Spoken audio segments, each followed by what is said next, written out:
start recording on here. So maybe I'll kind of talk quickly about what we went over on Monday, and then we'll start going through some new material.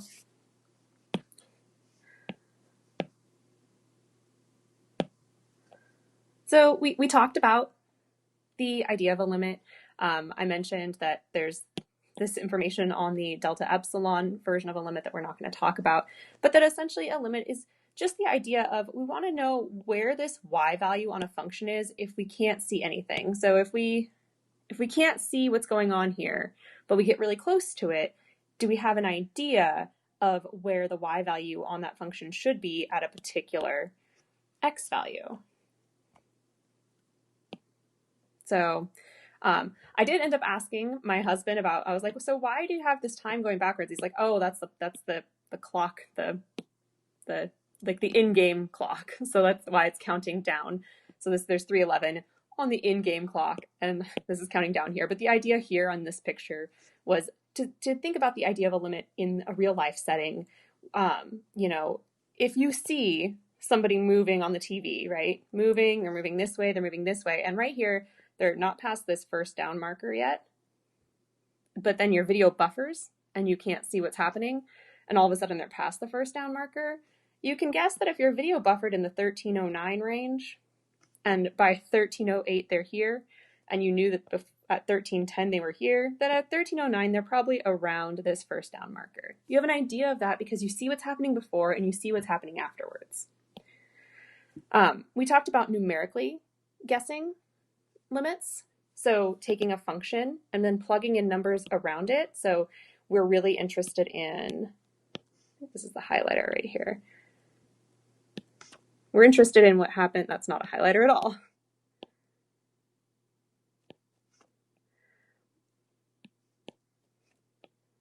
What happens at 2 itself.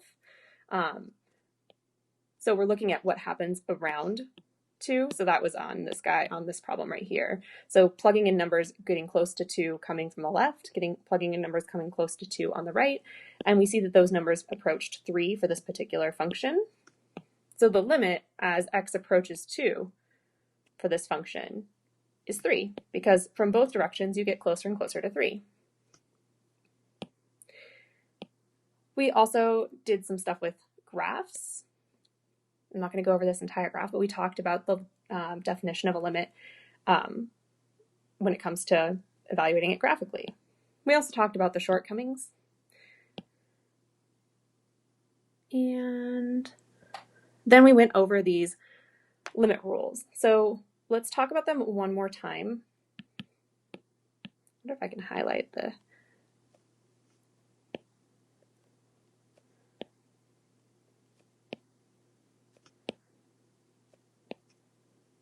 names there. The names themselves aren't very important. Thank you, Carabel, reminding me to record. I actually remembered to record this time. I appreciate the reminder. Please keep reminding me. I want to be reminded to record so that these are in the future. It does take a long time to upload these 2-hour videos. I did notice that. It was very difficult to get these 2-hour videos to upload. But they are there and you can view all of them. And so this one will be up hopefully tonight, maybe tomorrow. So you don't need to know the names of these rules. I don't care if you know the names of them.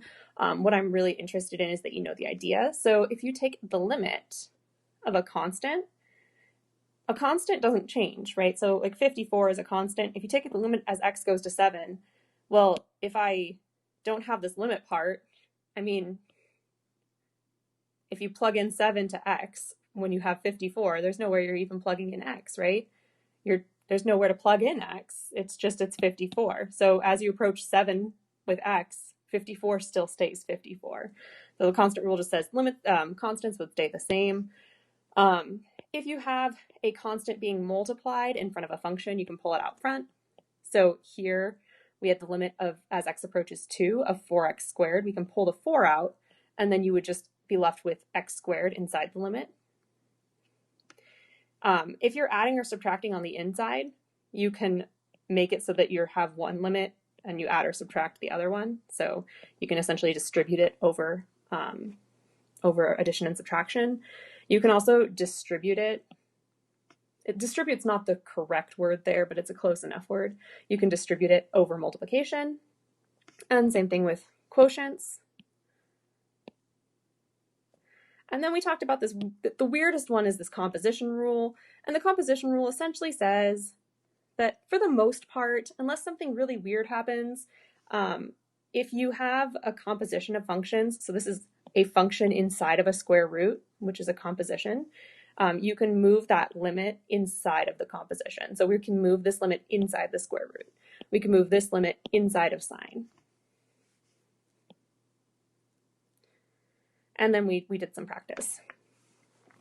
So let's talk a little bit more about limits. And in fact, this entire first unit is limits, so we won't be getting away from that. I'm going to unplug my iPad so it doesn't make a scrapey noise when I move it around. All right, so typically, and I do want to say typically, there's situations where this is not going to be true, but for the most part, this will be true. Typically, if you're able to plug in a value, a, to a function, so f of a means you plugged a into the function f. If you can plug it in and you get a real number out of it, then most of the time, the limit is whatever you plugged in. So for instance, we'll do some down here. Let's go back to, where is it, this guy here. So for instance, we were doing this limit over here, and you don't need to write this down. I'm just going to kind of show you, and I will be showing you plenty more. So this was the limit as x approaches 2 of x cubed minus 2x squared plus 4x minus 5. If you plug 2 into that, 2 cubed minus 2 times 2 squared plus 4 times 2 minus 5. So 8 minus 8 plus 8 minus 5. This gives you 3. So if I take and I plug 2 into this function, and when I do that, I get a number out of it, most of the times, that number is your answer. If you're able to take this number and plug it in to the function, almost always, the number you get out is the value of that limit. Which might sound like, oh, well, then limits are useless, right? Like, well, if you can do that, then why even bother? That's not always the case, and we're going to talk a lot about where it's not the case. In fact, most of what we'll talk about is where that's not the case, where we can't just plug it in. But this is true, especially with polynomials. With polynomials, this is true. So let me write here. If you can plug the x value in with no issues,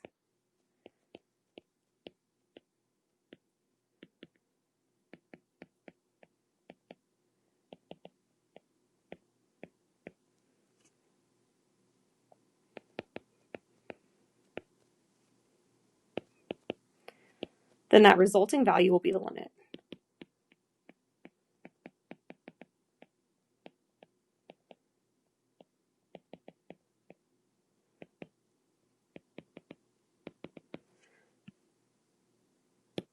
And this is always true with polynomials.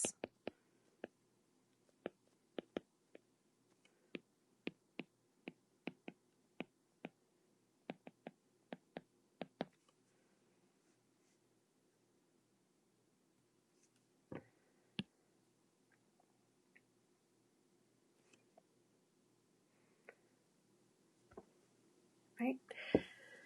So doing some examples.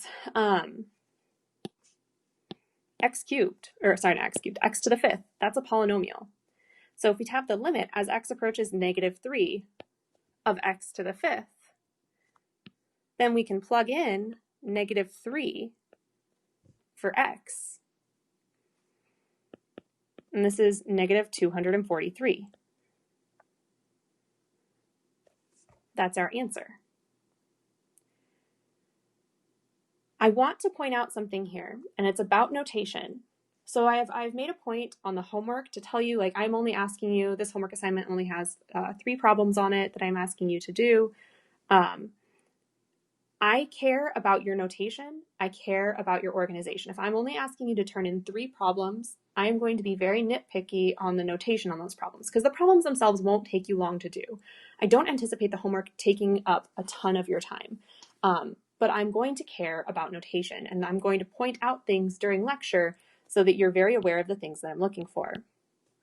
In particular, notice that right here, the limit is missing. So I dropped the limit when I went to this step. As soon as you plug this value in, the limit part gets dropped. The limit part should be there all the way until you plug the number in. And I'll write that down.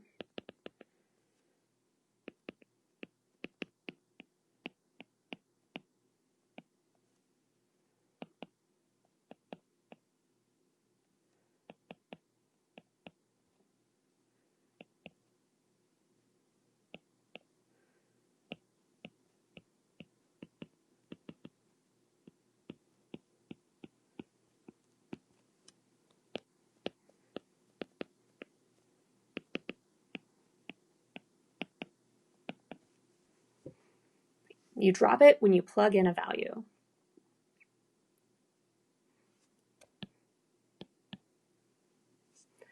And it's so great seeing so many of you, by the way. There's 17 participants. I mean, that is about half the class. However, I'm just very happy to see people showing up to an online class. I know how hard it is to motivate yourself to sit down and watch a lecture, especially calculus. Some people are really math people and they really enjoy it. Others of you maybe are here because you know you have to as part of your degree plan, but you're not as excited about it. So especially the people who aren't excited about being here, I appreciate your attendance at these things. And I try to make them as good as possible. I know that it's not, it's a lot more engaging in person. It's a lot easier to stay focused in person, but I appreciate every one of you being here and playing along. All right. So right down here, I am looking at the limit as t approaches 2 of t cubed minus 2t squared plus 4t minus 5. I notice that this is a polynomial, so I can go ahead and plug 2 in. And I'm not going to write the limit because I've already started to plug in 2. And this is actually the exact limit we had on the other page that I showed you. Right, so this is 8 minus 8 plus 8 minus 5. This is 3. And you're allowed a calculator, so if you wanted to plug that into your calculator, you could absolutely do that. I'm just showing all the math for fun.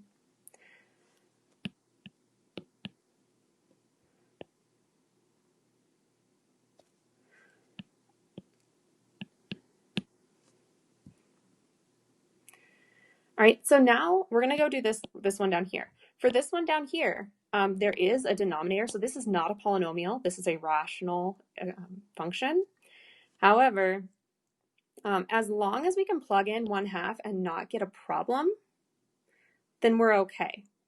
So there's only one thing that I can't plug into this rational function. I can't plug in 1, because if I plug in 1, 1 minus 1 will give us 0 in the denominator.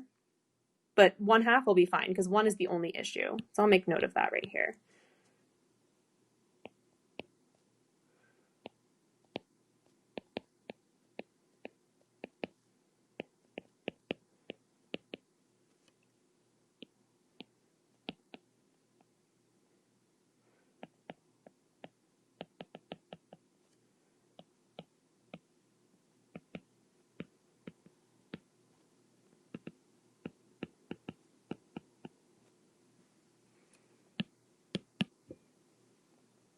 All right, so I'm going to go ahead and plug in 1/2 here.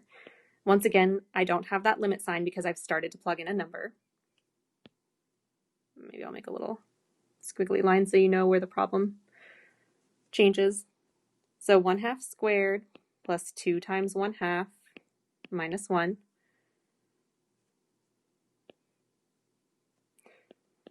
1/2 cubed minus 1 on the bottom. So we have 1/4 plus 1 minus 1 over 1/8 minus 1. Again, you can do this in your calculator. Very easy to do in your calculator.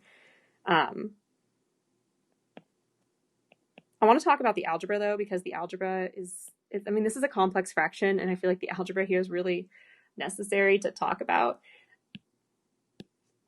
Notice that we have two denominators, 4 and 8. I can clear out both of these denominators. 8 is the least common denominator, so I can clear out all denominators by multiplying the top and the bottom of the big fraction by 8, and then down here you'd be distributing it. On top, 1/4 times 8 is the same as 8 divided by 4, so that's 2. On the bottom, 8 times 1/8 is 8. Not 8, it's 1. And 1 times 8 is 8.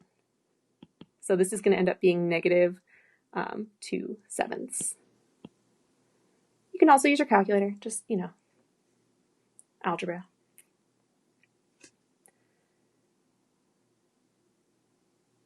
Can I answer any questions on this first rule? This first rule is kind of like, you can almost think of it as the nice rule. It's a rule that is really nice. It's almost like you'd hope that it would work. Can I answer questions?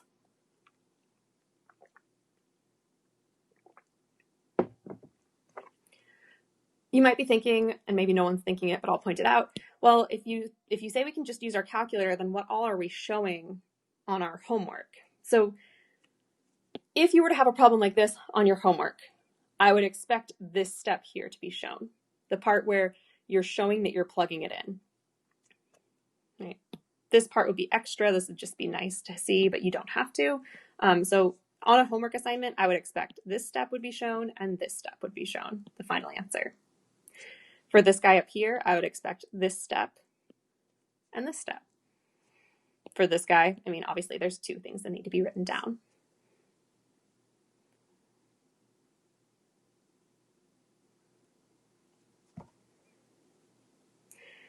All right.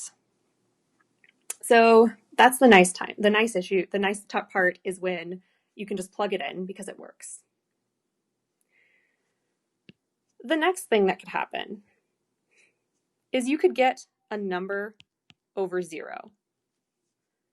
A number over 0. And we kind of talked about this on day 1, or no, on not day 1 because we talked about the syllabus on day 1. On our second day that we talked, we did pre-calculus review and we talked about a number over 0. And when I say a number, I mean a non-zero number. And when you plug in values with, so if you have a number on top, let me move to the side real quick. So if I have like 2 on top and I get numbers that are close to 0, so if I do 2 divided by 0.01, this is going to be 200. Oops, what happened there? 200. If I make it smaller, this is going to be 2,000. This is going to be 20,000. These numbers are just going to get bigger and bigger, and they're going to go to infinity in this case. If I add a negative sign in here, these numbers would instead be negative, and they would go to negative infinity. Right? So when you divide by 0, it's either going to go to positive infinity or it's going to go to negative infinity. Either way, we'll talk about it in a while. We will talk about it actually doing this. We'll talk about whether it's positive infinity or negative infinity it goes to. But either way, it doesn't go to a real number. And because it doesn't go to a real number, we say that that limit does not exist.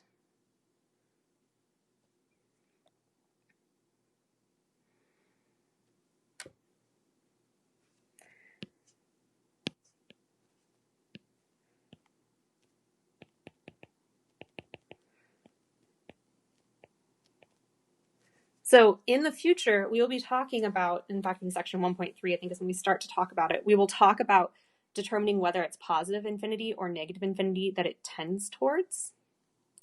But regardless of whether it tends to positive or negative infinity, that limit doesn't exist because it doesn't go to a real number.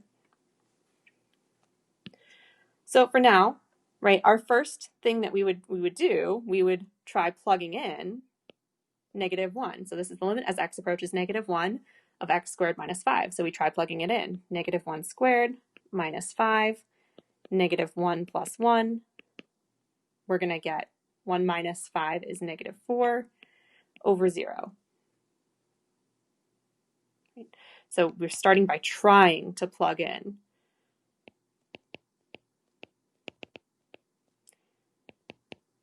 X equals negative 1. Oops. And this is our uh-oh.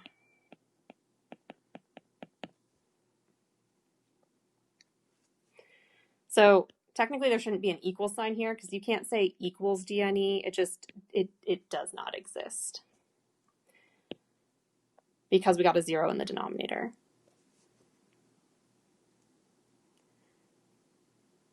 So number over 0, that limit won't exist.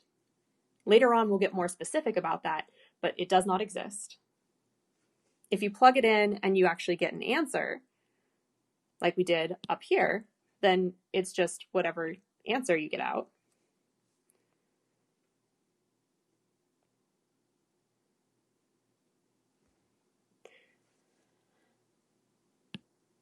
And then the case that we're going to run into a lot is the 0 over 0 case. So if you plug a number in and you get 0 over 0, you're going to use a trick.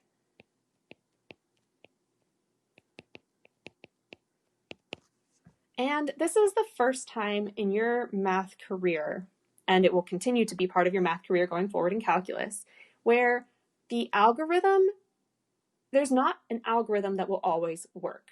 So I'm going to say use a trick, but the trick that we need to use is not always going to be clear. And maybe, I guess you do run into this a lot in trigonometry. In trigonometry, there's like when you're doing proofs in trigonometry, it's like, practice them and you'll see trends and you'll get a good idea of what you're supposed to do.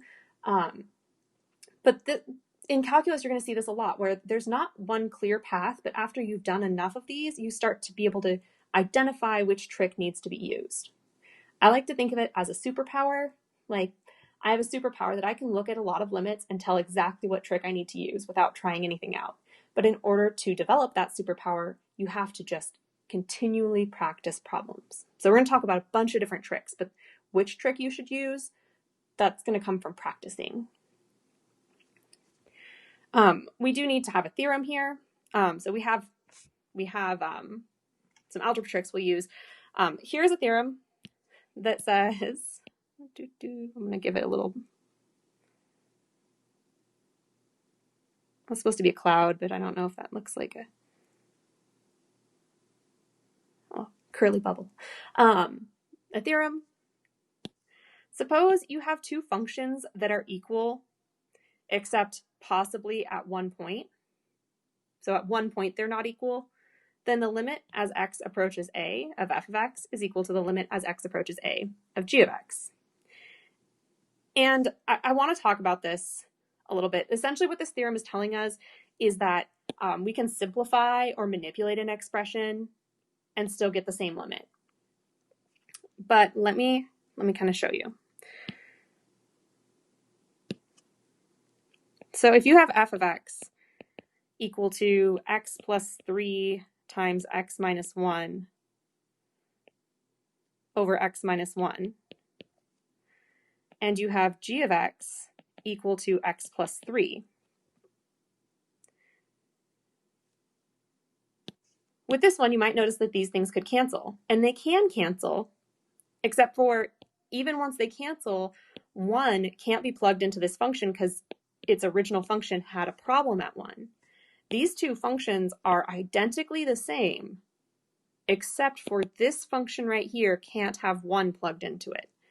So the graph of this guy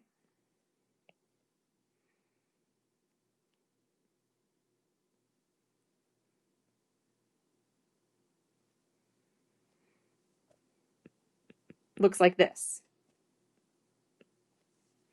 There's a hole at 1.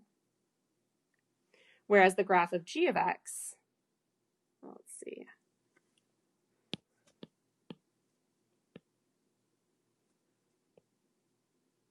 I love the future. The graph of g of x just looks like this. They're the same graph except for f of x can't have 1 plugged in. So they're the same everywhere except at one point. But notice at 1, for both of these functions, the limit would be the same. There's only one point where these aren't the same. But the limit will remain the same because the whole function is the same except for at one point.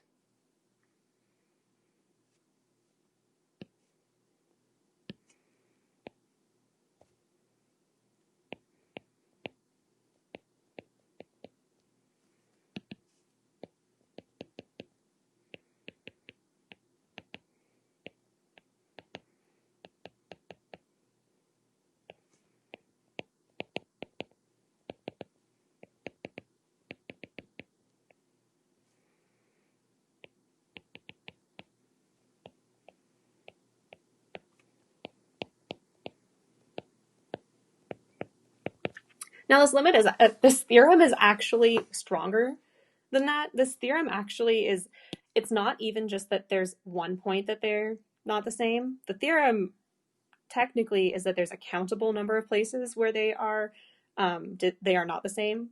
So it's not that there's necessarily just one. There could also be there could be 7, there could be 100 places where they're not the same, but it has to be a countable number. So you can't have a chunk of the graph missing. If you have a chunk of the graph missing, those are infinitely many places where they're not the same, because there are infinitely many numbers between, let's say, 1 and 2. But as long as there's a countable number of places where they're not the same, and they are the same everywhere else, this is true. And this isn't as weird as it sounds, and it's not as mathy as it sounds. You're not going to think about this a lot. You're just going to assume it's true, basically, going forward, and you're not going to think about it as being a theorem. Okay. So we're going to do some examples of techniques where we can figure out what 0 over 0, what a limit is when it's 0 over 0. Remember, a number over 0, that's going to be when the limit doesn't exist. Why is that? Okay. Limit does not exist. And 0 over 0 is try simplifying using an algebra trick.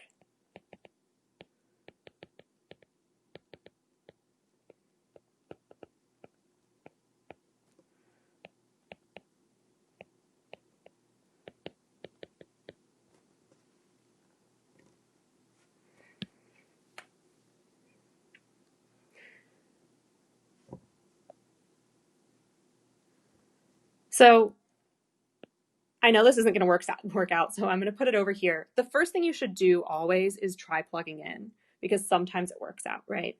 So you should try plugging in x equals 3 for this problem here, where the limit approaches as x approaches 3 of x squared plus 3x minus 18 over x squared minus 9. You should try plugging in x equals 3, right? So you get 3 squared plus 3 times 3 minus 18 over 3 squared minus 9. You're going to get 0 over 0, which means to use a trick. In the case of rational functions, factoring is a big trick, right? Factoring. Now, here's a fun thing. Sometimes this works out for us really well. So if I didn't know how to factor these, a trick we can use is that if it goes to 3, right? If the limit goes to 3, so 3, the number 3 is the problem area, that means that 3 is a 0 of both of these guys, which means, let me write the limit part. So notice that I'm keeping the limit part because I haven't plugged anything in here. That means that x minus 3 has to be a factor of the top and the bottom, because if it gives you a 0 on top and bottom, that means that one of the factors has to be 3 because when you plug it in, you have to be able to get 0. So if 3 is a 0, then x minus 3 is a factor. Or you could just factor this normally. You don't have to know that trick. But so this top part here factors into x minus 3. And then here's where you can use that trick if you didn't want to think about factoring. So you know that the first two have to multiply to x squared. So that means the first part here is x. And then I know negative 3 times something has to give me negative 18. So I know that has to be plus 6. So I don't even have to think about the factoring there. Or you could just factor normally. Anyway, you can factor. And it's important that you write this limit. If you drop your limit, so if you just wrote this, I'm going to mark you down on your homework because these two are not the same thing.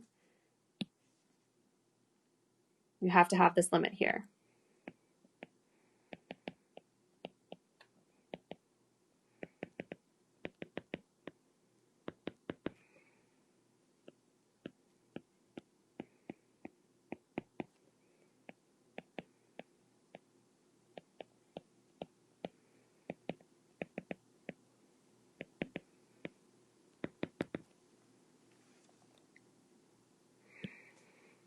Right, so these x minus 3 factors will cancel.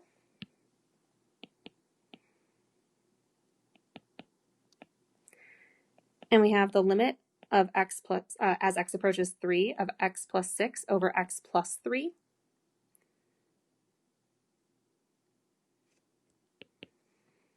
Now I'm going to plug 3 in. So I'm going to drop the limit because I'm plugging 3 in. So I have 3 plus 6 over 3 plus 3. 9 over 6, which reduces down to 3 halves.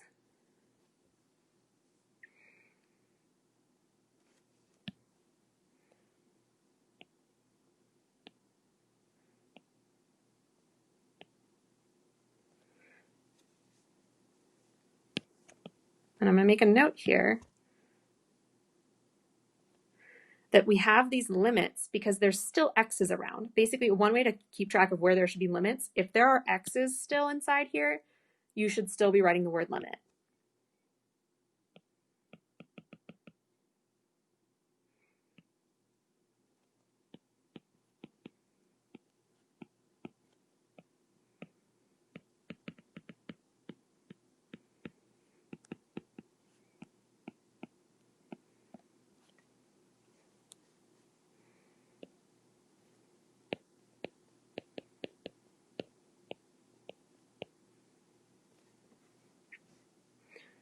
At this point down here, we've plugged in x, we've plugged in 3, 4x, so there's no need to write the limit. Not even that there's no need, you don't write the limit.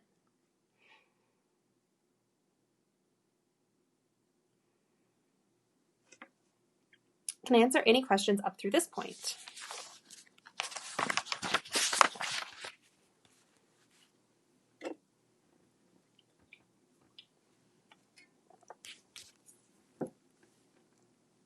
Okay.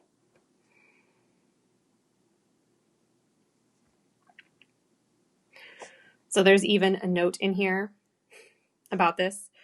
You keep the limit around until you've actually evaluated the limit. There's a difference between this and this. Right? This right here is a value. This is a number. The answer to this is a number. Whereas this right here is an expression. This is not a number. Even though this doesn't look like a number, when you simplify it down, it comes out to a number. This doesn't come out to a number. This is an expression. So when should you drop the limit sign? You can drop it when you can finally plug the number in, or you can state DNE.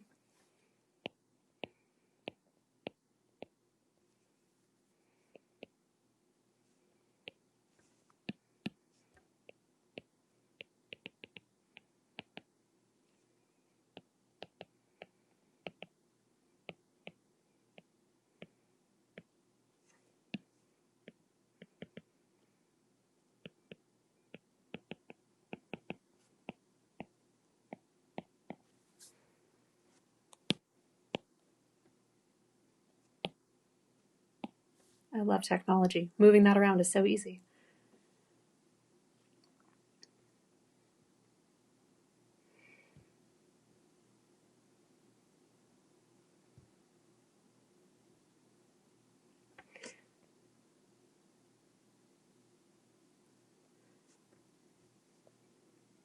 So I had us talk about complex fractions when we talked about pre-calculus. Really, it was just an algebra lecture, but I talked about it because we're going to do a lot of algebra.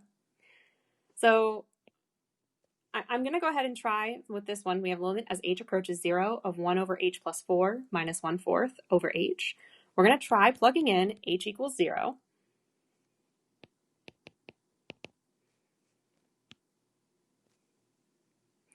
So we have 1 over 0 plus 4 minus 1 over 4 all over 0. So you have 1/4 minus 1/4 over 0. You have 0 over 0. Use trick.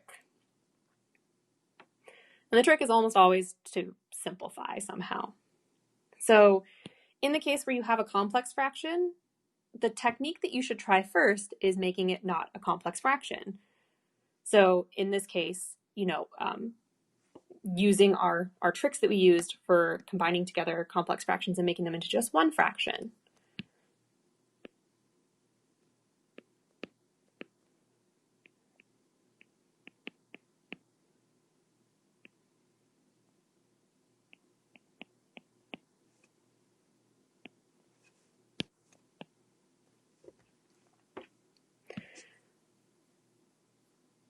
For this one, the least common denominator, there's a 4 here and an h plus 4 here. So 4 times h plus 4 is the least common denominator.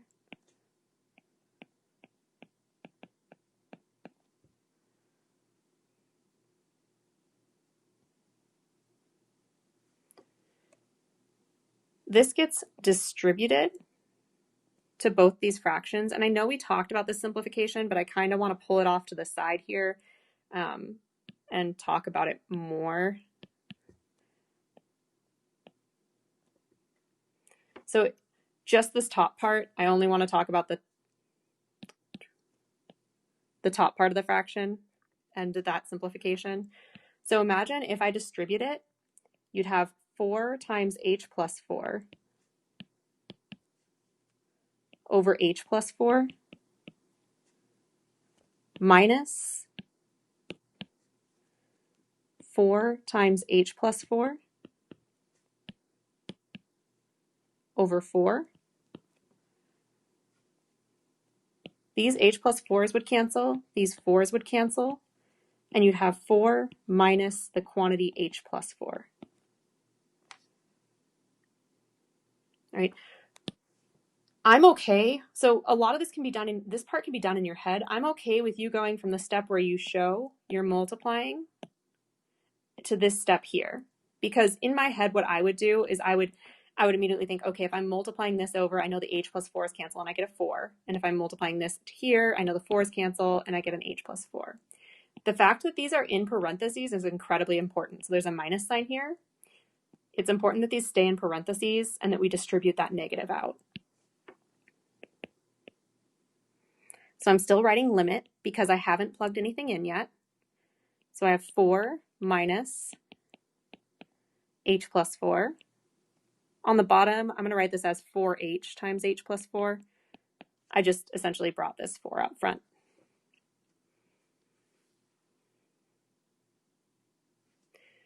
Distributing the negative.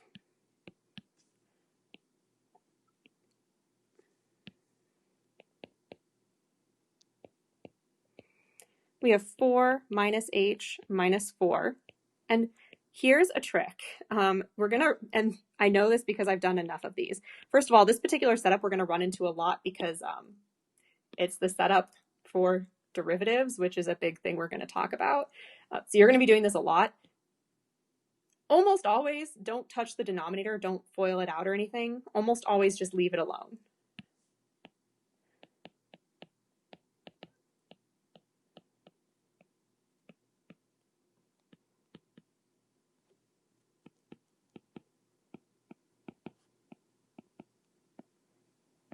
I'm going to say almost always because there are situations where you don't leave the denominator alone, but I would always start by leaving the denominator alone.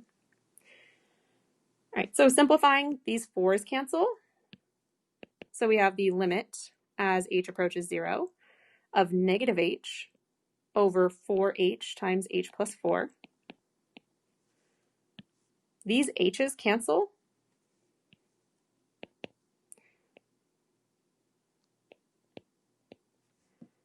And if you cancel the h on top, you're left with a negative 1 times 4 plus h. By the way, I know that I still have to do more at this step because if you tried to plug in h right now, if you tried to plug in h, you'd have negative 0 over 4 times 0 plus 4. So you'd have 0 over 0 still.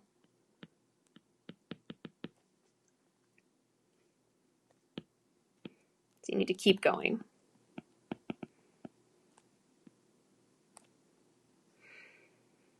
At this point, though, I can plug in 0. I'm going to drop the limit because I'm going to plug in 0 for h. So I have negative 1 over 4 times 0 plus 4.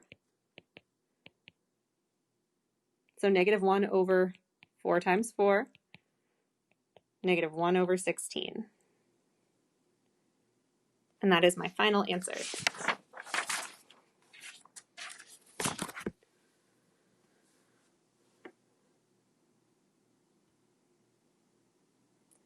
Can I answer any questions on this guy?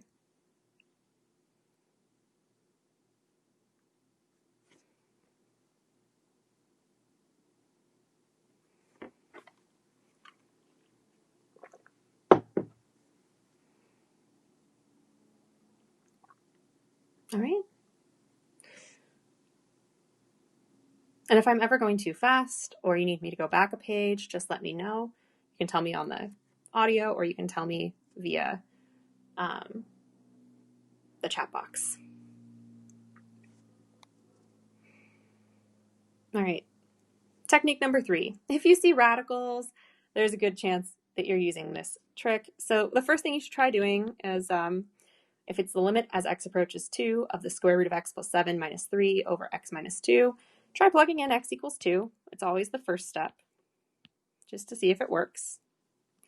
So we have the square root of 2 plus 7 minus 3 over 2 minus 2. So we have the square root of 9 minus 3 over 2 minus 2, and that's 0 over 0.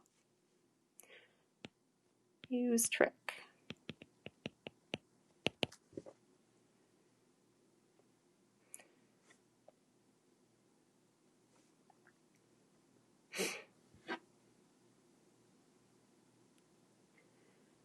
And the trick here is conjugates.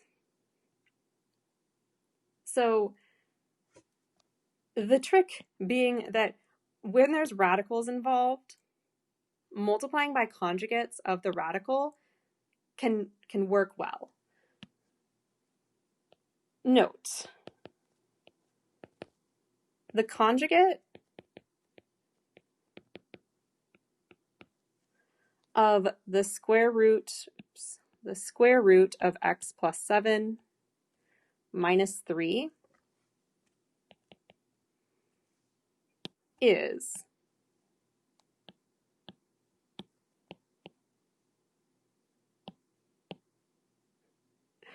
the square root of x plus 7 plus 3.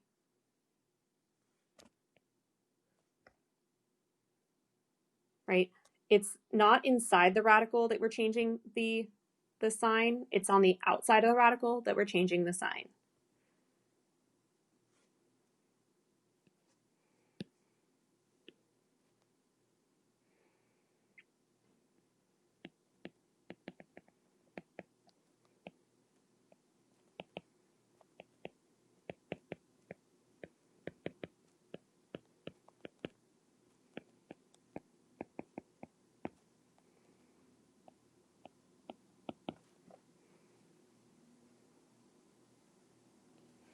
right? So technically we could talk about conjugates. We could talk about the conjugate of x plus 2, of x minus 2 being x plus 2. But, so I want to clarify that when I say conjugates, it's the conjugate of the radical part. So I'm going to start here, and on the top and the bottom, I'm going to multiply by the square root of x plus 7 plus 3. And I have to do it to the top and the bottom so that I'm not changing the meaning.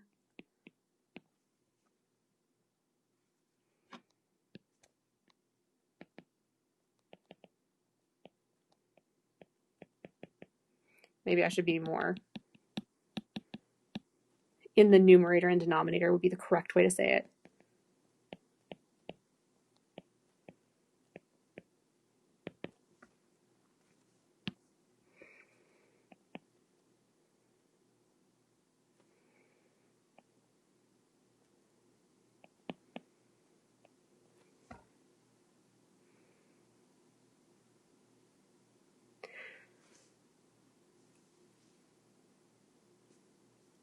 Now I'm trying to figure out where I'm going to put this.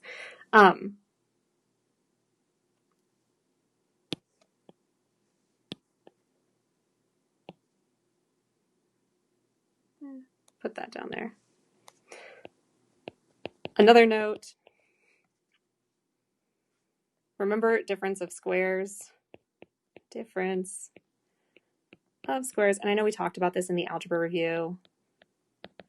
If you have a plus b times a minus b, this becomes a squared minus b squared. So the middle terms cancel.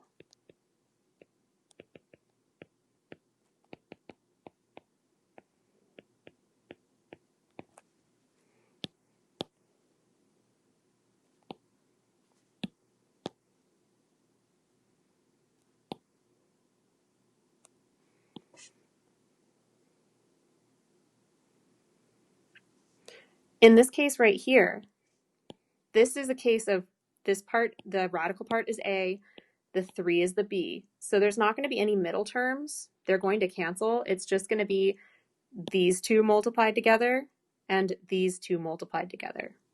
You could write the whole thing out. It's just unnecessary. So what we're going to have is the square root of x plus 7 squared minus 3 squared. On the bottom, you have x minus 2 times the square root of x plus 7 plus 3. Now, I'm going to point out something here. There was a question. So what if we take the conjugate of x minus 2? Is it only the numerator we should consider? You should only consider the part with the radical. So you won't want to do the conjugate. You could try the conjugate x plus 2 and then like on top and bottom, but it won't get you anywhere. You'll notice that you end up with the same problem. So you should always do the radical part. So if the radical's in the numerator, then that would be the numerator part. If the radical's in the denominator, that would be the denominator part. So always use the radical part.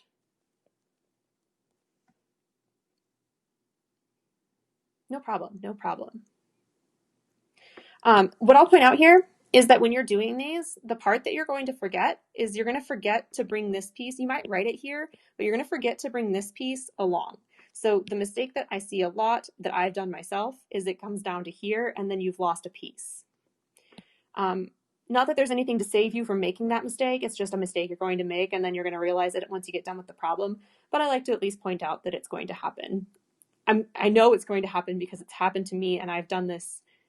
I've been doing math for a very long time. I've been teaching calculus for a very long time.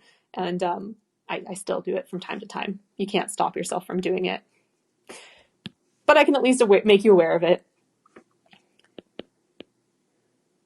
All right, when you multiply when you square a radical, it just gets rid of the radical. So you have x plus 7, and then 3 squared is 9.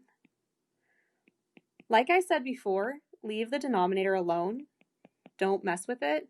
Sometimes you need to, but just leave him alone. Unless the radical was down there, in which case you would need to mess with him. But leave him alone. Keep on simplifying. So x plus 7 minus 9 is x minus 2.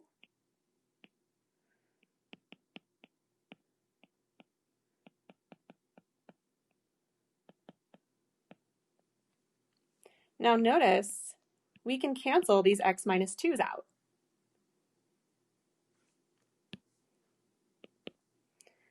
We now have the limit as x approaches 2 of 1 over the square root of x plus 7 plus 3. Plugging in 2, so we don't put the limit part anymore. Plugging in 2, we have the square root of 2 plus 7 plus 3.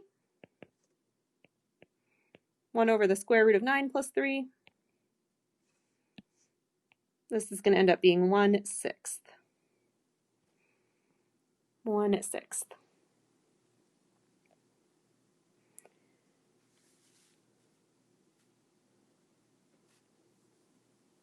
So hopefully you can kind of see at this point where me talking about how the algebra was important, hopefully you can see now that I was not lying about the algebra being important, and that when I say algebra is the hardest part of calculus, algebra is the hardest part of calculus. If you cannot do the algebra, you cannot do the calculus. If you can do the algebra, if you are comfortable and the algebra feels easy for you, calculus will not be a huge challenge. If you ask me where you should put your energy, if you do not feel comfortable in your algebra right now, I would put more energy into learning the algebra at this moment, refreshing the algebra, than in concerning yourself with what I'm doing here. Because if you cannot do the algebra, you will not be able to do the calculus. I cannot emphasize enough, like, refresh your algebra if you don't feel confident in it. It doesn't take too long to do. There's Khan Academy. Khan Academy is an amazing resource. I put a bunch of resources up as well. You know, do that for yourself, and it will make the rest of the semester a lot easier. All right. Simplification, other. All right. So looking at this guy here, let me get comfortable. Looking at this guy here, we're going to try plugging in t equals 0. I mean, you know, at this point it's not going to work because you can see a 0 is going to happen down there. You can probably see what's going to happen, but let's just do it anyway. So 4 plus 0, quantity squared, minus 16 over 0. All right, we have 4 squared minus 16 over 0. 16 minus 16 is 0 over 0. This means we need to use a trick.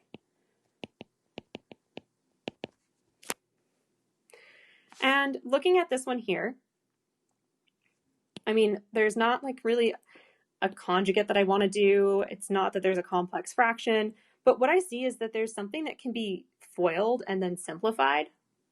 So I'm going to try FOILing this and then simplifying it. So the limit as t approaches 0. Remember the freshman's dream. 4 plus t squared is not let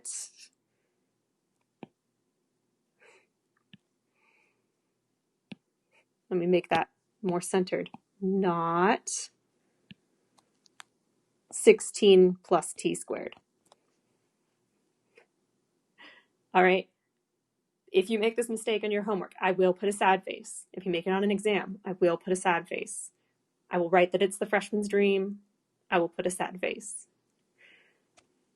4 plus t squared is the same thing as 4 plus t times 4 plus t, and you need to FOIL it.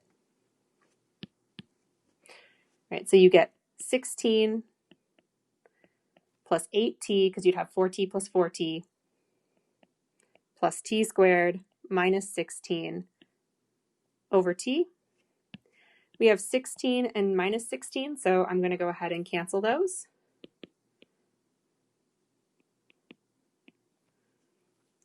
We have the limit as t approaches 0. I'm going to write this as t squared plus 8t over t. If you tried plugging in 0 right now, you're going to get 0 over 0 still. But I can see that I can pull a t out on the top. So I have t plus 8. T times t plus 8. And then these t's cancel.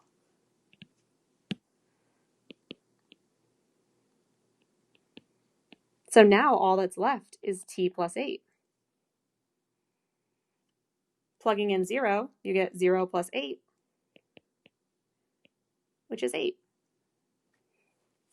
And now you can always try things. You could try something different, see if that worked. But there's these tried and true techniques. And oftentimes it's,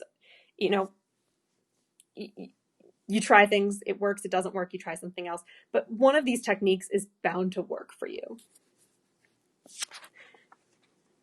Questions, concerns?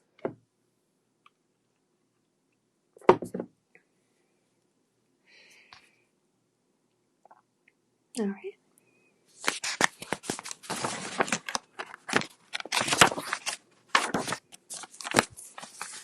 Alrighty, so why don't you try out, actually?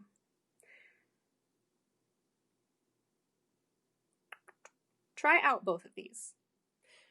There's 2 on the screen here. Try out these. If I need to make it a bit bigger, part B, limit as y approaches 2 of 1 over y plus 3 plus 1 over y minus 7 over y minus 2, and then I can zoom in up here. All right, so try out these 2 limits.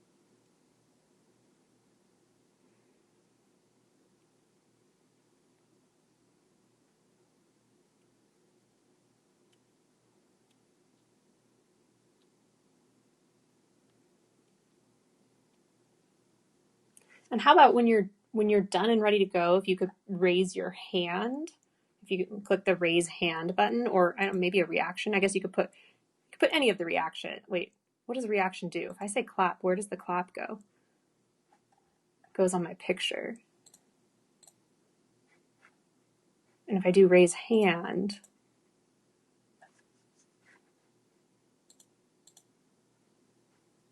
I think the raise hand goes over here on the participants list. Yeah, so if you could click raise hand when you're ready to go, that would be great. And that way I can kind of see where everybody is.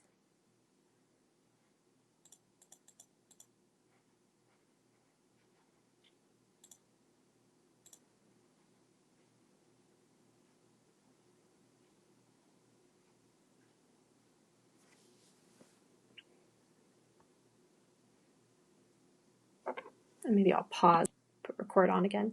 If you want, you can mute the sound and not listen to me while you continue working, but I'm going to start kind of working through these answers. So I'm going to erase this guy. He is here down below. Oh no, I got rid of my blue color. I hate when I do that. Close enough. So yeah, maybe I'll ask, what do we get for part A? What did we get? Seeing a lot of 6s. Excellent, excellent. Beautiful. All right, so I'm just gonna tell you, if you plug in 0, if you plug in -5, you're gonna get 0 over 0. So this would be a good time to practice the factoring. So this is gonna factor into x plus 5 times x minus 7 all over x plus 5 times x plus 3. The x plus 5s will cancel.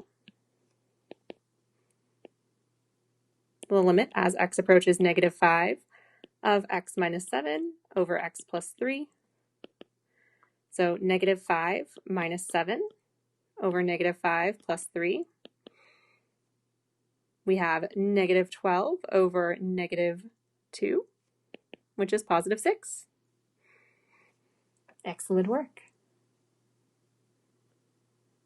What about part B? What do we get for part B?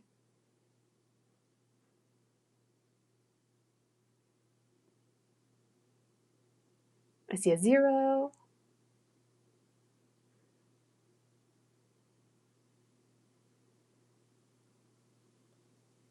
It's possible that people might still be working on it.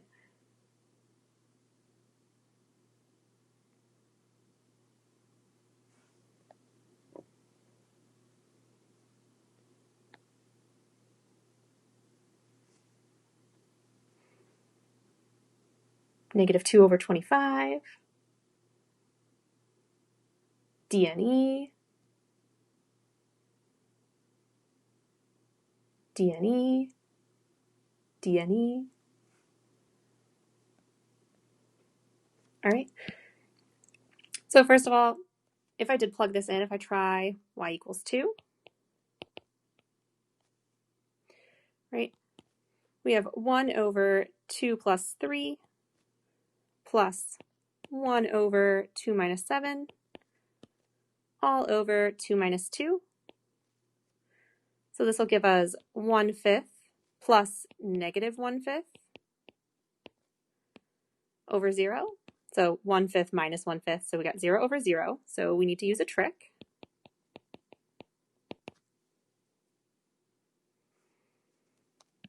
So I'm going to try multiplying by the least common denominator, which would be y plus 3 times y minus 7.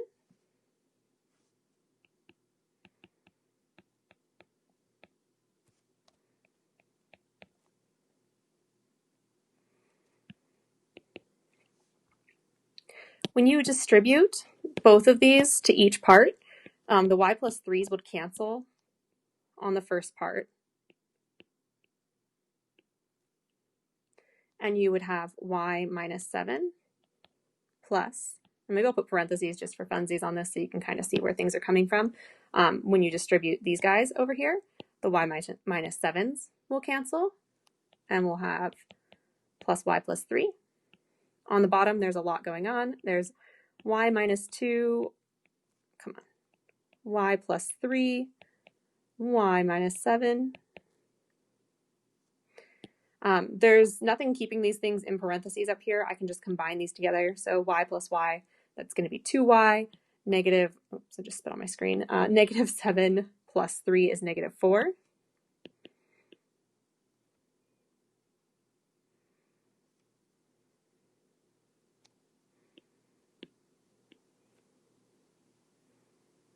I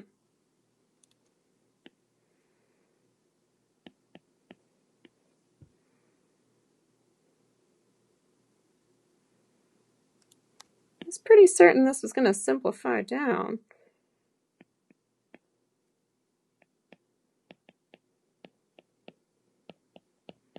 This was a new one that got added to these notes recently.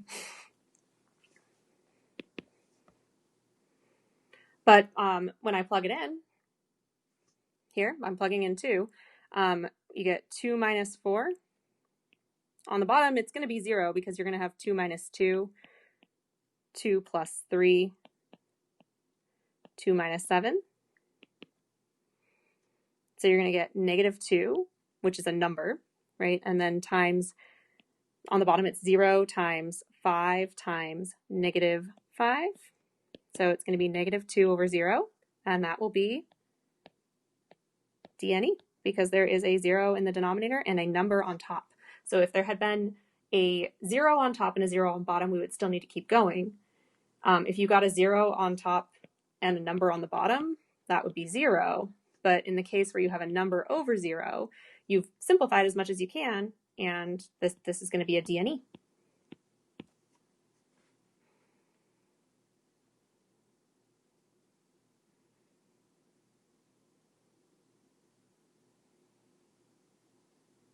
So this one should come out to DNE.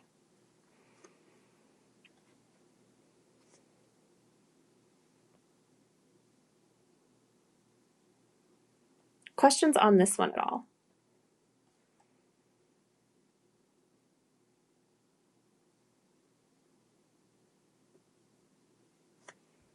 It's a weird one.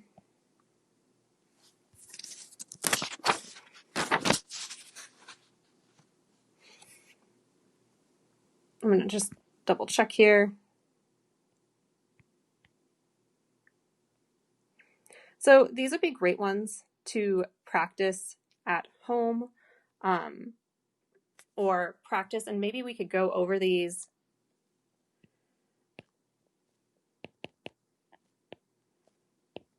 and we'll go over these at the beginning of class on, we do not have class Monday. Maybe I should mention that. We do not have class on Monday. There's no class Monday. We only have class on Wednesday, because Monday is, I don't know, what day comes in September? Labor Day? Something like that. Monday is a holiday, and therefore we do not have class. So we will try these at home. Labor Day, somebody confirmed. Labor Day.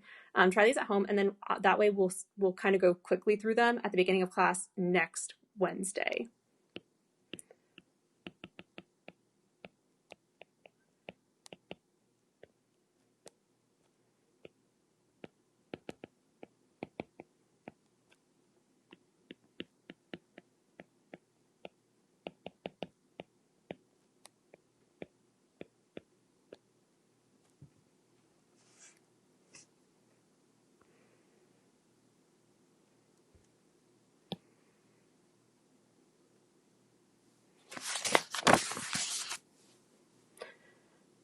All right.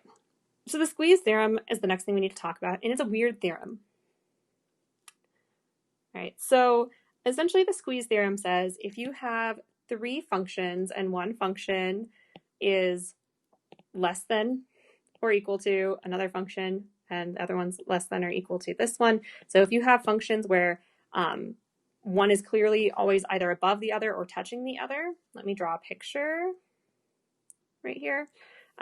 So at least, and this is important, for all x near a.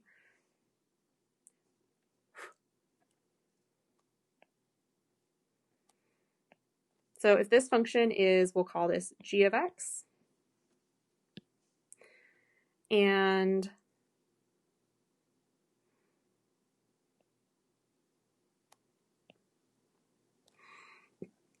this is the function h of x,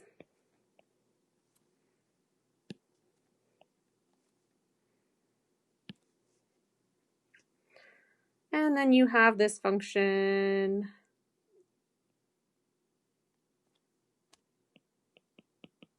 f of x. So what I want to point out with this picture is that near, where we're going to label this, we'll call this A down here. Near this location A, if we look just in the nearby location,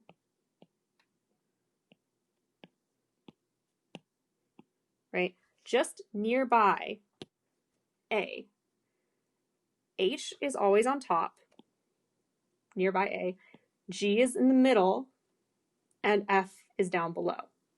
If this is true, if nearby A, so it doesn't matter that they cross here, right? This I don't care about over here, but if nearby, they are clearly sandwiched like this, or shall I say squeezed, then we can use the squeeze theorem. And the squeeze theorem essentially says that if you can do this, then the limits of all three of these as x approaches A are going to be the same thing.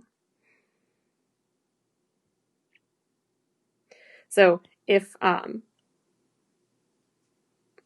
sorry, not what I meant to say. The limit of this guy is going to be this. If these guys are the same, let me correct myself there.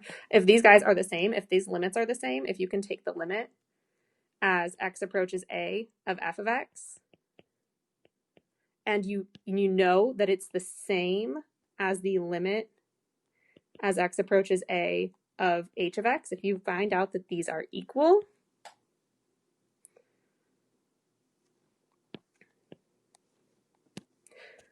then that is the limit as x approaches a of g of x as well, if these are equal.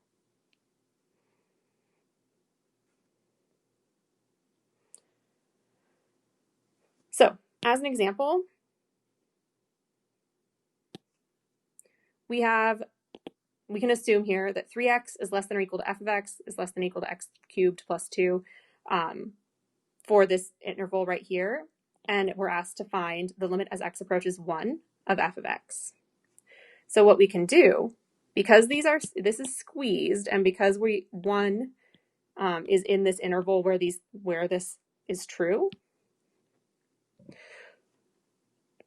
we can find the limit as x approaches 1 of this function here.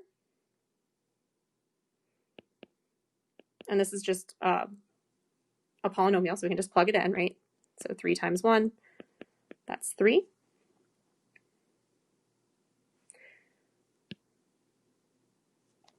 And then we can take this guy over here and find his limit, and we're going to find out if they're equal. So the limit as x approaches 1 of x cubed plus 2. So that's 1 cubed plus 2, which is 3.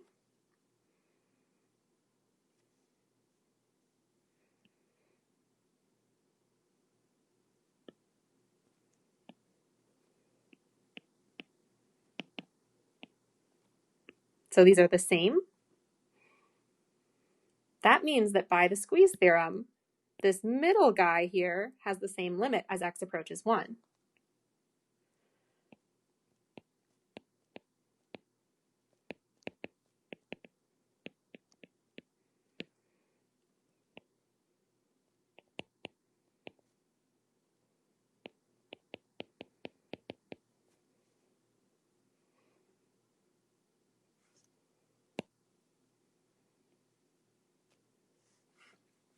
All right, it's a weird one. And it requires very particular setups, right? There's not a ton of places where you're going to use this.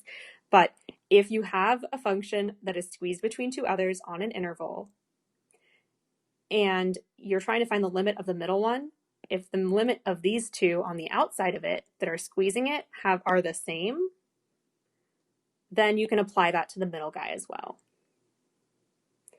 And essentially it's saying is if they are sandwiched and these guys, the top and the bottom functions, have the same limit, it forces this middle function to have the same limit. Because if this limit right here is the same as this limit here, and this one's always above and this one's always below in that small interval, that means this thing has to squeeze right between them and have the same limit.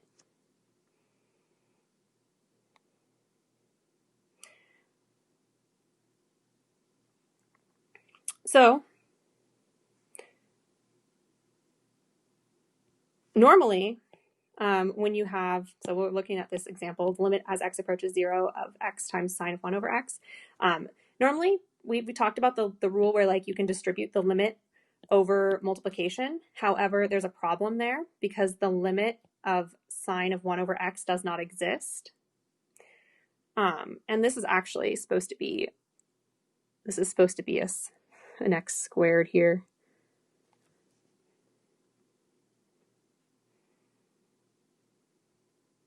Although I think you could use x as well, but I want this to be an x squared. So squeeze a little 2 in there. So the limit as x approaches 0 of sine of 1 over x doesn't exist, so you can't distribute it over the multiplication. So we're going to use the squeeze theorem to figure this out.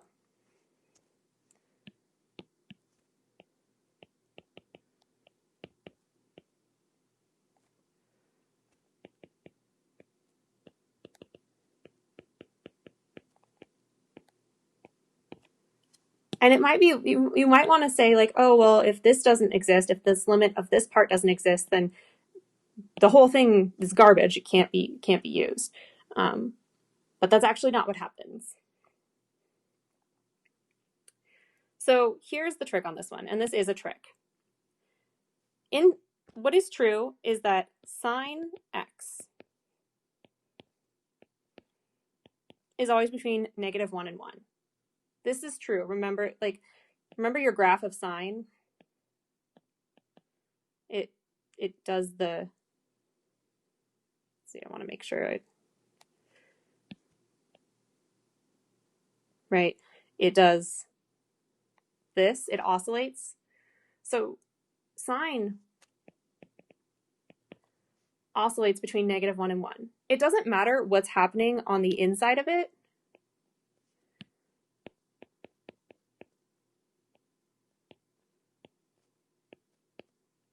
It oscillates between -1 and 1. So even though we have sine of 1 over x, it doesn't matter. Sine as a function is always between -1 and 1.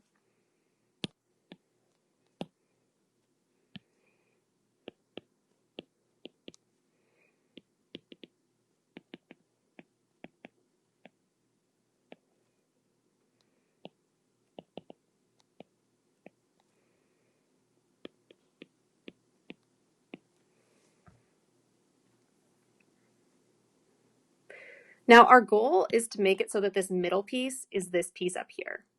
Our goal is for this middle piece to be the same as this piece, and then we can use our squeeze theorem.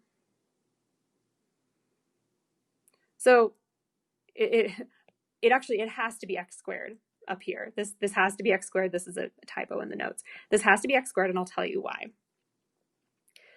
I want there to be an x squared here, right? And if this were just an x, then I'd want there to just be an x here. You can multiply all parts of an inequality by a number and have it all be okay as long as that number is positive. If that number is negative, which an x could be negative, just regular x could be negative, then you would end up flipping the direction of the inequality. So the x squared here is positive. I can multiply all these parts by x squared, and nothing would change because I'm multiplying by a positive number. So I'm going to multiply by x squared.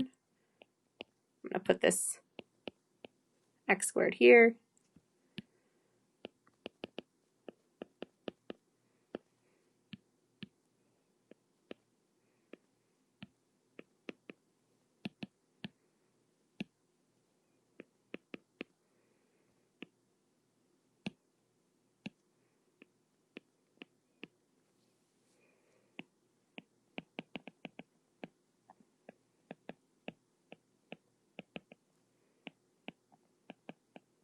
Once again, it's okay to multiply all parts by x squared because x squared is a positive number.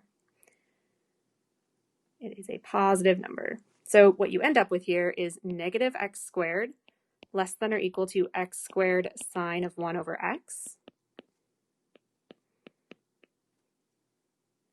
less than or equal to x squared. This would not work with just regular x. It has to be the x squared.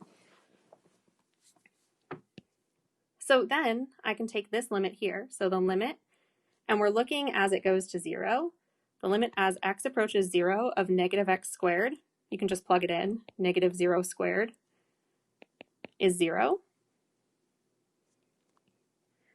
For this piece up here, the limit as x approaches 0 of x squared is just 0 squared, which is 0.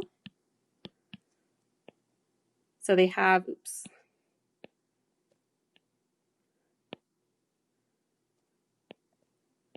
the same limit, which means the limit of this guy in the middle is the same because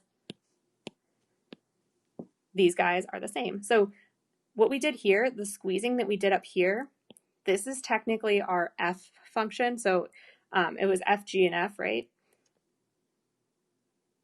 Up here, f, g, and h.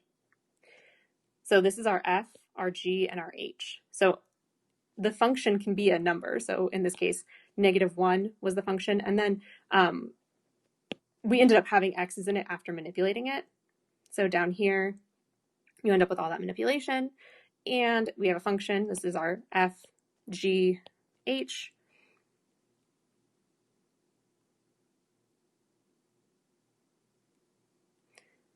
And it all works out.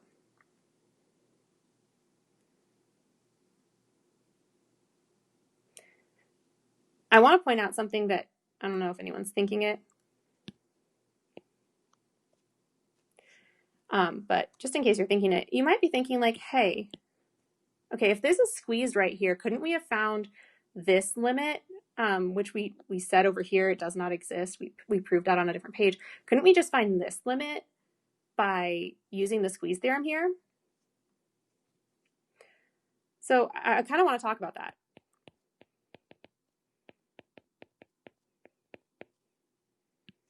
So if we took this guy here, because it is squeezed right now, right? We have a squeeze and we have this guy, which we know is DNE, but why? Not why. The squeeze theorem is going to fail here, and I'll show you how it fails. If you take the limit as x approaches 0 of -1, that's -1.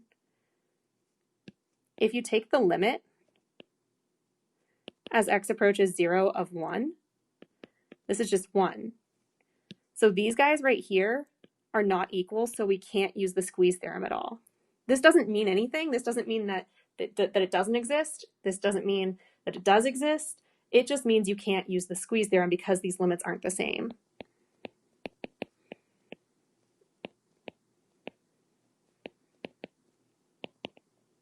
Well, not that you can't use it. That's not the right way to say it. It's that the squeeze theorem fails because these aren't the same. You don't have the proper prerequisite to using to being able to determine the limit.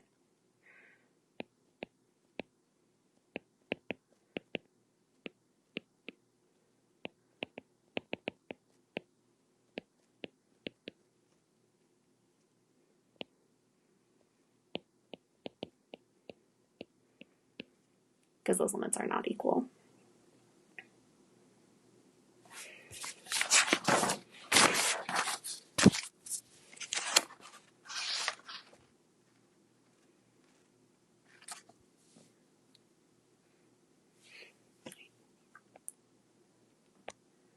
So some special limits, these are derived from the squeeze theorem. I'm just going to tell you that they're true. Right? If you have the limit as theta approaches 0 of sine theta over theta, this is equal to 1.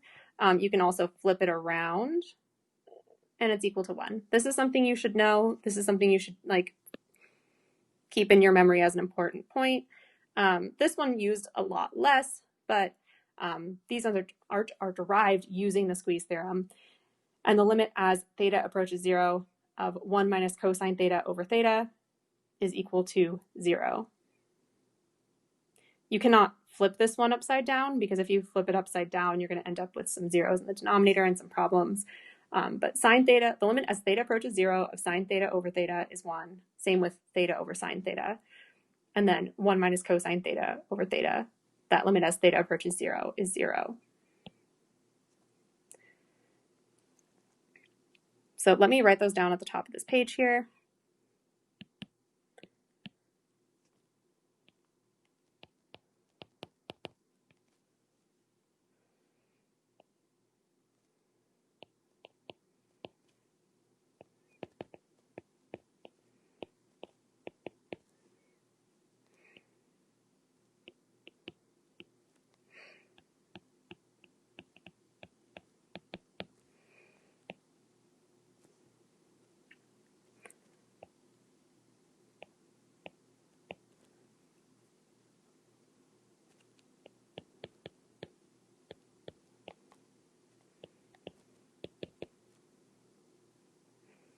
All right, so that's all there. All right, so we want to find some limits down here. Now, this guy right here does not work with this, because there's just a theta here, but there's a 3x here. Right? So what I'm going to try to do, and this is kind of tricky here, is I'm going to try to make this into a 3x, and I'll tell you why I want that to be a 3x. Once I have this as a 3x, I can say that theta is equal to 3x. And I can do some replacements. So you'll see the process as it comes together. You might not understand the motivation behind it yet, but you'll see the process as it comes together.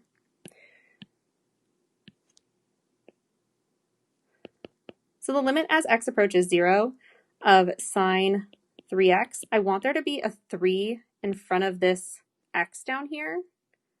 So I'm going to multiply the top and the bottom of this function by 3.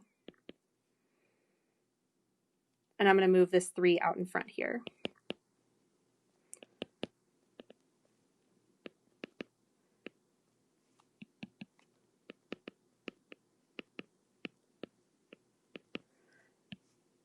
And I still have this 3 that's on top, right? I'm going to take this 3 and I'm going to move it out front because I don't care about the 3 that's on top as much. So the 3 comes out front. We have the limit as x approaches 0 of sine 3x over 3x. And now I'm going to do something tricky. I'm going to say 3x is equal to theta. And if you wanted to do, some small amount of thinking here, x is approaching 0, right?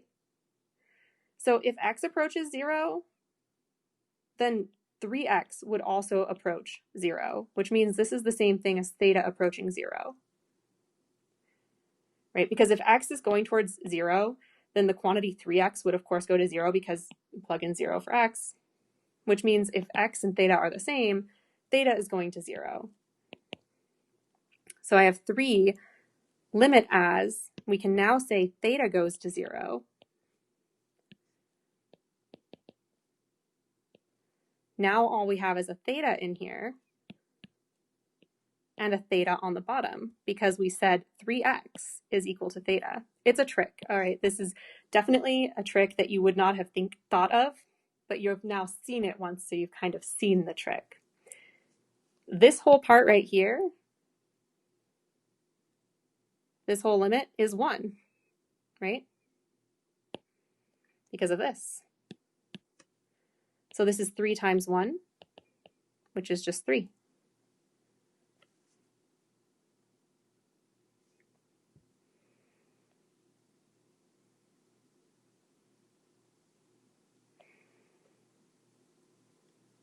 So what I'm going to tell you right now, this is, after seeing it down here, after seeing the trick that we went through, I can tell you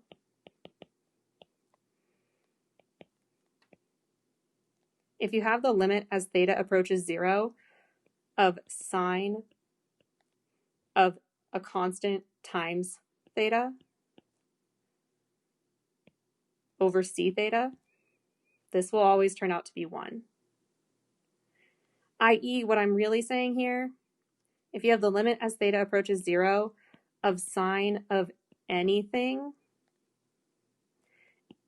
and the same anything is in the bottom, the same exact anything, so these have to be identically the same. So notice here, 3x, 3x. This will turn out to be 1.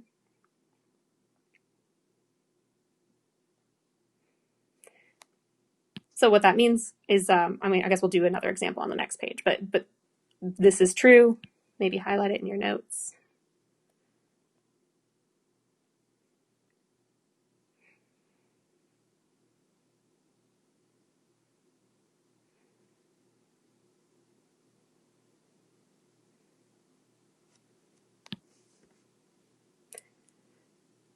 For this guy down here, the limit that we have that looks similar is this guy here, but there's only a theta down below. So really, like, if I'm using t's here, my hope would be that we would have the limit as t approaches 0 of 1 minus cosine t over t, because then I could say that part was 0. Now I don't just have a t down here, right? I have a t squared minus 2t.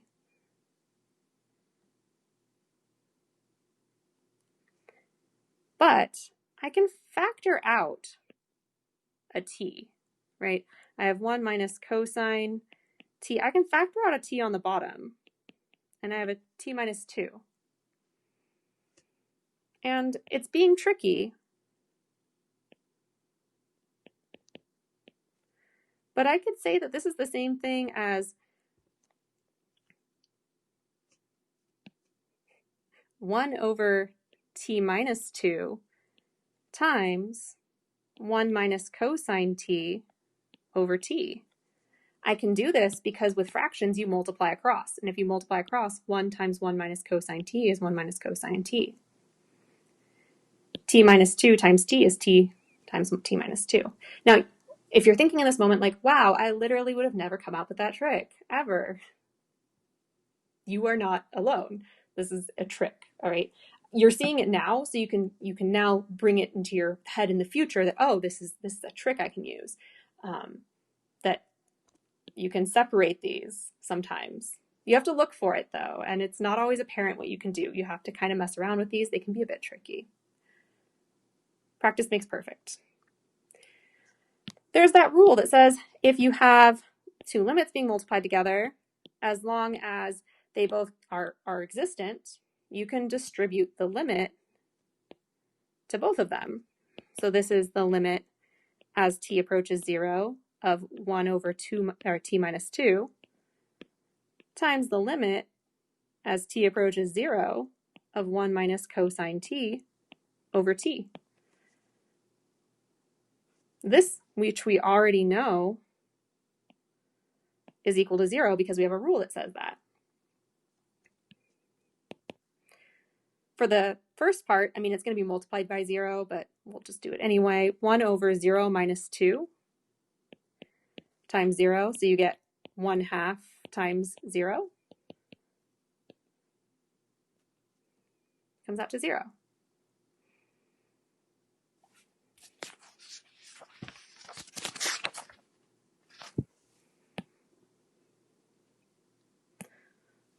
So we are not going to get to 1.3 today. We have more problems from 1.2 still. So I will adjust the homework. I will replace the last problem in the homework with a different problem from the homework because we're not going to get to 1.3 today, unfortunately. But I don't want to rush through this, so I will be adjusting the homework and I'll make an announcement about it. Can I answer any questions so far about this? I know it's confusing and I know it's a lot, so can I answer questions so far?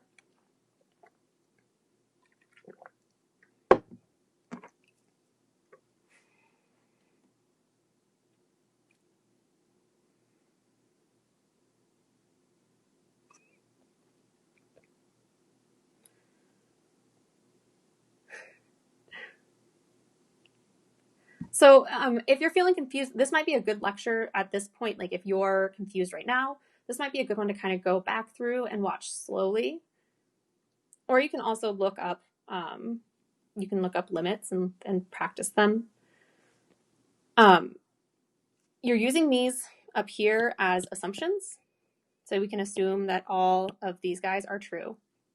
For this guy here, we know that this guy is true. Sine theta over theta, the limit as theta approaches 0, would equal 1. We know we have a limit for that. I here made it into so that they were both 3x's down here.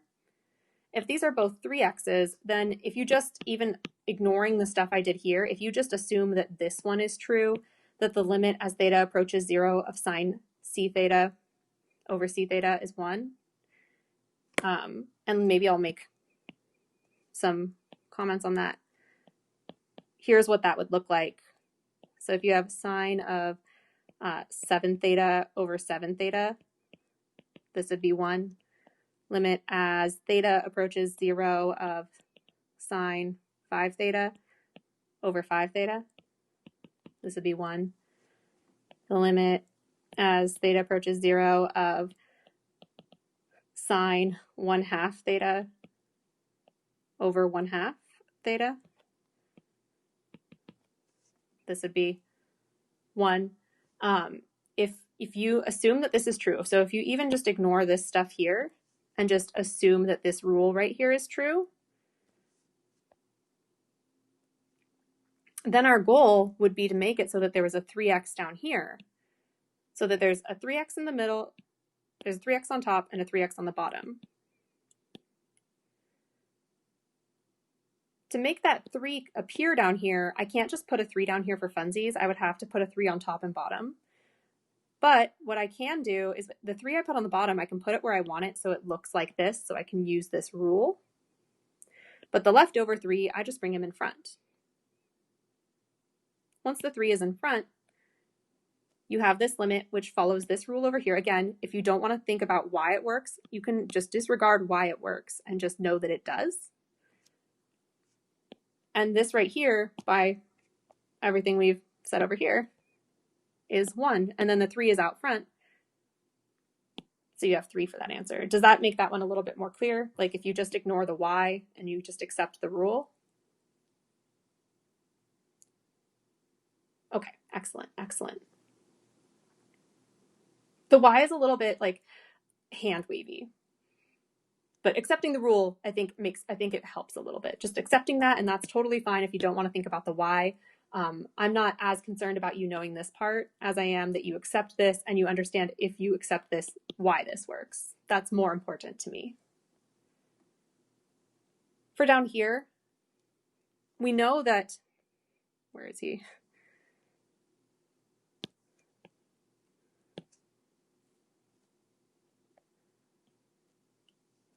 We know that this is true. This was just a change of variable. We know that this is true. But this right here doesn't look like it, but it looks close, right? When I look at this, I think that it looks close because there's a 1 minus cosine t and a 1 minus cosine t, and there's t's in the bottom, it's not just 1. So I think to myself, can I somehow manipulate this guy so that he looks like this? And then I notice in the bottom, I can pull out a t. If I pull out a t on the bottom, and then these are just separated by multiplication, I can separate it into 2 different fractions. And if I separate it into 2 different fractions, I can distribute the limit so that I can use the fact that I know this guy, I know this limit, and that this one is just a plug and chug to find an answer. So it's accepting that this one is true and then trying to manipulate the limits so that you get something like that alone by itself so that you can plug it in. Does that help with that one a little bit?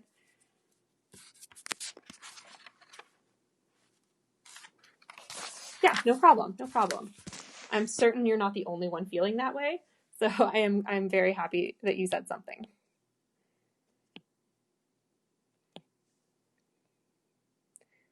All right, so for this guy, more tricks. Nothing about this says to me I can use any rule, right? Like I have these rules up here that I'm just gonna bring them down.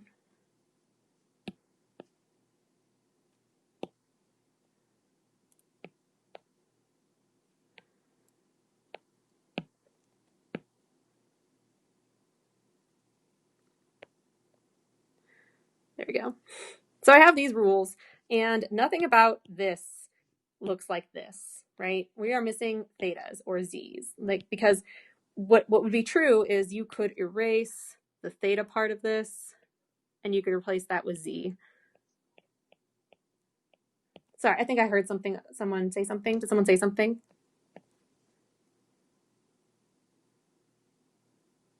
Okay, maybe not.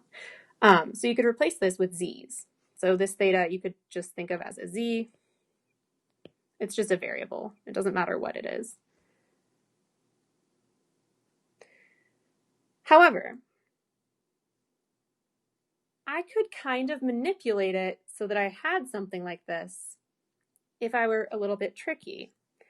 So the limit as z approaches 0, why don't I separate this into sine of 2z over 1 times 1 over sine of 5z.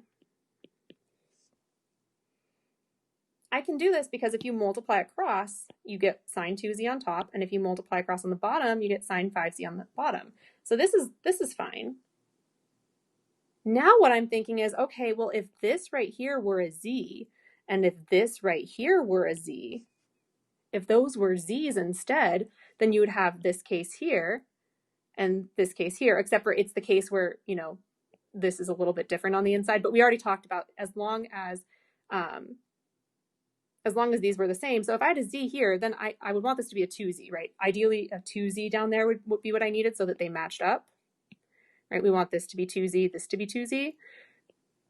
this to be 5z, that to be 5z. So that's kind of what we're looking for here. Like, how in the world can I make it so that I have a 2z on there, and then a 2z down below, and then a 5z up top? And we're going to do that one step at a time.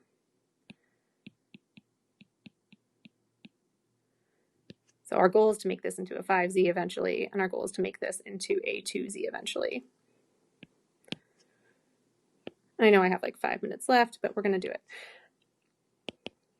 First thing I'm going to do, I am going to multiply by z on top and bottom, because I can do that, right? I can, I'm going to erase this so I don't kind of confuse here. There's ones here. If I multiply by z on the top and z on the bottom, I can then put this z here, and I can put this z here, because you can put it wherever you want. It's multiplication.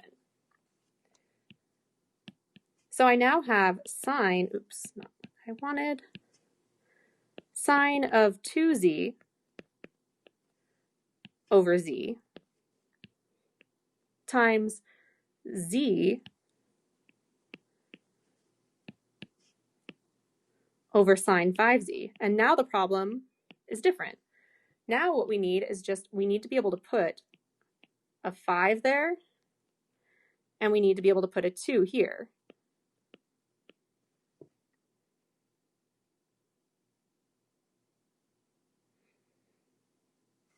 So our trick has been multiplying by what we need, right?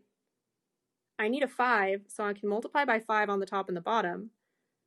And I also need a 2, so I'm going to multiply by 2 on the top and the bottom. This 5, the top 5, is going to go where we need the 5. The other 5 that we don't need is going to go out front. We need the 2 right here. This is where we need the 2. So the 2 that we don't need, we are going to put him out front.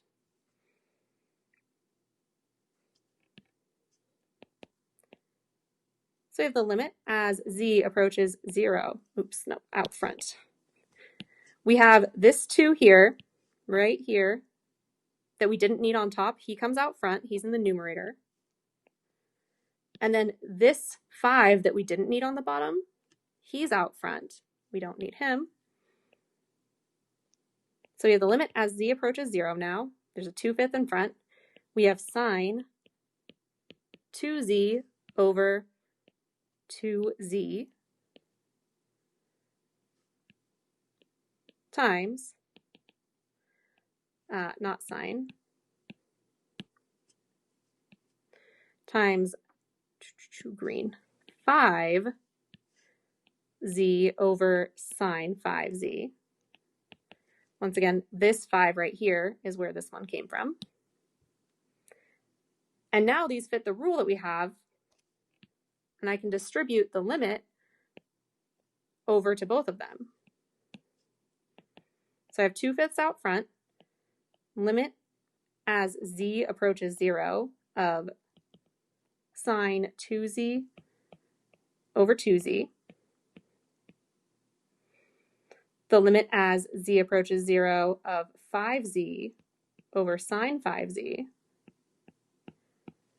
Both of these we know are 1. So we have 2/5 times 1 times 1, which is 2/5.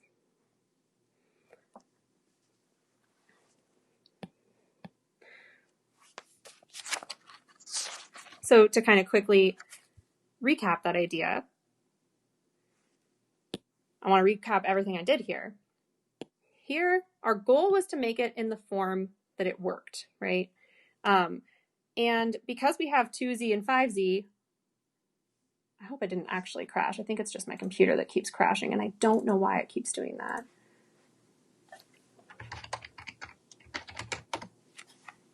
Hold on, I can't see the chat box or anything because my computer disconnected from Zoom. Okay, chat, participants. Okay, cool, now I can see the chat again. So the rule I wanted to really use here was that if you have sine of a constant times z, I guess we're using z here, and you have the constant times z down here, that's 1.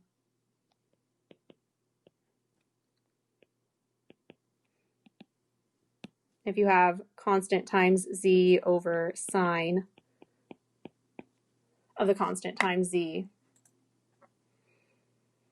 this is also 1. So my goal was to separate these, so I separated them into separate fractions. I introduced a z because my goal is for this to be 2z down here and this to be 5z up here, so I introduced a z to begin with. Now that I have the z's, I just need to introduce the number because the number part has to be the same too. So you introduce the number on top and bottom, so even though I only need a 2 on the bottom, I have to put it on the top as well.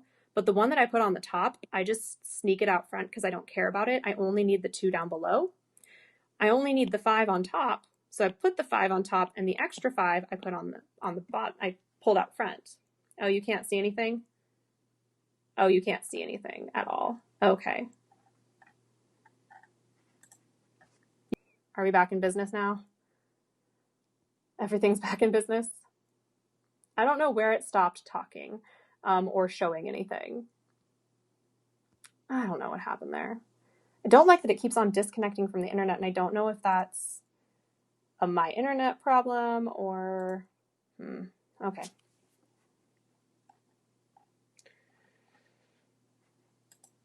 Okay, so we know that these rules up here were true. So our goal was to get a 2z down here and a 5z up here. We started by introducing the z's because each one needed a z, which is great because if you multiply on top and bottom, you get a z there and a z there. And then it was a matter of getting the right number because you need the number on top and bottom to be the same. So you needed a 5 on top. So you put a 5 on top. But you can't just multiply by 5. You have to do 5 over 5. So you would take this 5 that's on the bottom and you would move it out front so you don't have to deal with it anymore because you only needed a 5 on the top. You only need a 2 on the bottom. So you'll take the 2 from the bottom and you'll put it where you need it. And then the other 2, which you don't need, you're going to put out front. And now these are identically what we needed for these rules. So you can split the limits up. And then you know each of these limits by the rules you were given are 1. So this one's 1, this one's 1. Then plugging it in, we have the 2/5 out front, so he'll stay out front. This one is 1, this one is 1. Multiply together, you get 2/5.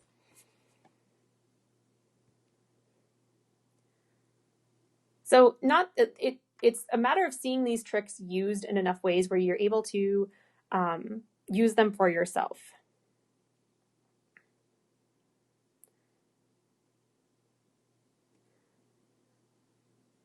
So like I said earlier, I am going to change the homework because we did not get to section, we did not get to the next section here. This rule that you see on this next page is exactly what I said right here, that as long as whatever's in here is the same as whatever is down here, as long as the same function is on top and bottom,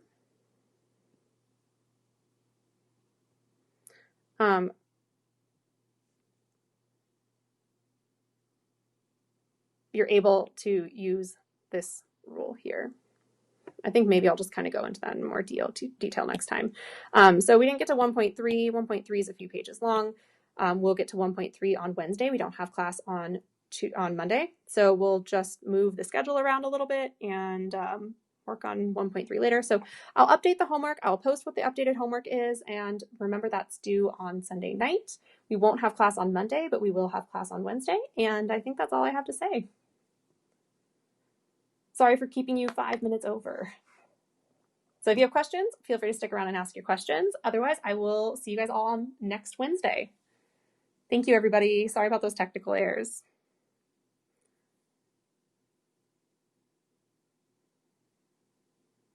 Bye, everybody. Yeah, question.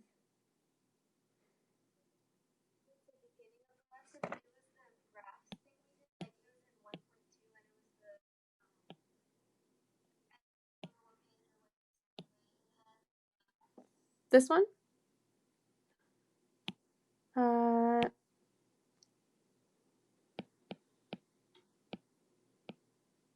Is it from 1.1 maybe?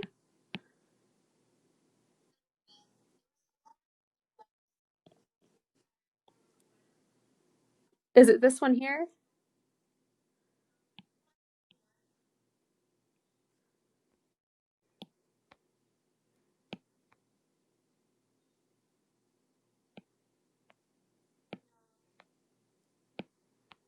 This is just the problems.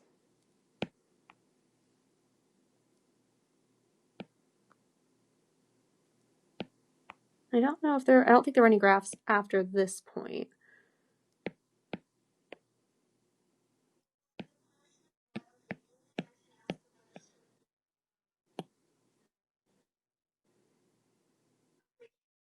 No. This, uh-huh. Mm-hmm.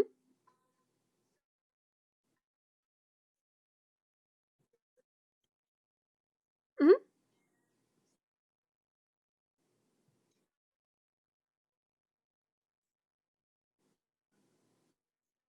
Mm-hmm.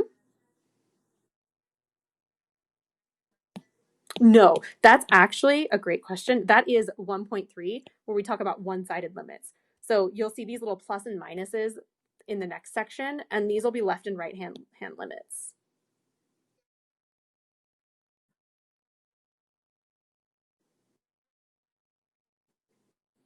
Mm-hmm. I see. No, no, no. So what we ended up we talked about it, but we didn't give it a name yet. So we talked about coming from the left and coming from the right, but we didn't talk about left and right-handed limits. We didn't like actually give them a name. But we talked about it in very general terms. The idea is the same. We just didn't give it an actual name. Yeah. Yeah, so like as long as you understand the idea that like you have to, as long as you're coming to from the point to the point from the left and the right and you end up in the same spot, um it's the same idea. Like you have to, if coming from the left and the right, you need to end up at the same y value for that limit to exist. Does that make sense? Yeah, no problem.